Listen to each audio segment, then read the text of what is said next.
ఇప్పుడు చెప్పినటువంటి కథలో తండ్రికి చెయ్యెత్తి చెప్పండి. ఇద్దరు కొడుకులు. ఏ కుమారుడు ఆస్తి అడిగాడు? చిన్నడు. ఎవరు ఆస్తి అడిగారు? అక్క నేను చెప్తా. అక్క చిన్నడు.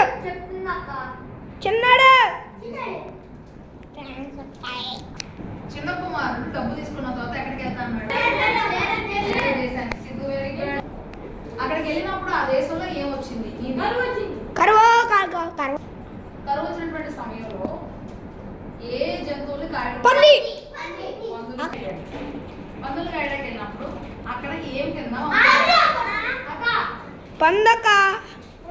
పందుల యొక్క పొట్టు తిందాం అనుకున్నాడు. డబ్బుని ఎవరితో పాడు చేశాడు? రేసియతో స్నేహితులతో కలిసి పాడు చేశాడు. ఇంటికి రాగానే నాన్న ఆ కొడుకుని ఎక్కడ ముందు పెట్టుకున్నాడు? అతనికి ఏం వేశారు? Very good. ఇంకా అతను వచ్చాడు అని చెప్పి ఏ జంతువుని వధించాడు? క్రొవ్విన దూడ.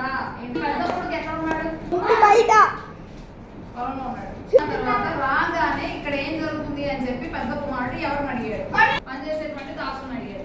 సరే పెద్ద కొడుకుగా నేను నీ దగ్గర ఉన్నందుకు నా కోసం నువ్వు కనీసం ఏం కూడా ఇవ్వలేదు. ఇంతకాలం నాతోనే ఉన్నావు కాబట్టి నావన్నీ నీవే అన్నాడు. పొడుగ్గా ఉండడాన్ని అరుగుడు కాదు. మరి ఎలా వెళ్ళాలనుకున్నాడు? అన్ని వాళ్ళగా వెళ్ళాలనుకున్నా. వాళ్ళ ఇంట్లో వాళ్ళు సంతోషించడం కోసం ఏమి మ్యూజిక్ డాన్స్ అది. ఇంకా అలా ఆనందిస్తూ ఉన్నటువంటి సమయంలో ఎవరు